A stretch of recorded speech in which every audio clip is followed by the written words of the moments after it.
Dr. Chris Fox here. Today we're going to talk about the slump test. You're going to have your patient in a seated position.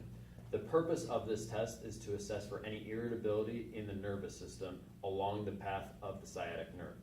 You're going to have your patient place their arms behind their back.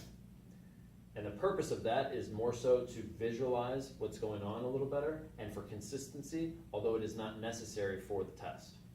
You're going to have your patient go into a slumped position and place your hand on top of their thoracic spine here. At each point, we're asking our patient if there's any changes in their symptoms.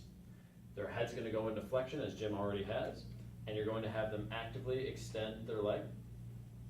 And once they've reached that point, you can passively support it, and then have them actively dorsiflex, and then you can provide the dorsiflexion support yourself. Each step, you're asking if there's any change in their symptoms.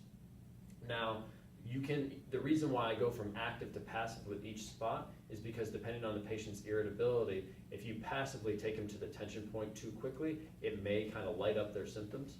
Now, what we're looking for here is a reproduction of the patient's symptoms, a side-to-side difference in mobility, and any changes in those symptoms with movement of a distant component.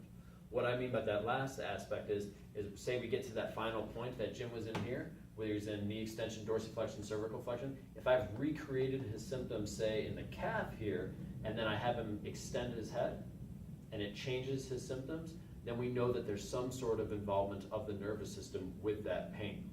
If by just changing the ankle position here, we get changed in that calf position, we only know that it's a local issue. So by changing something further away that doesn't directly impact that musculature, we have an idea for muscle versus neural tension.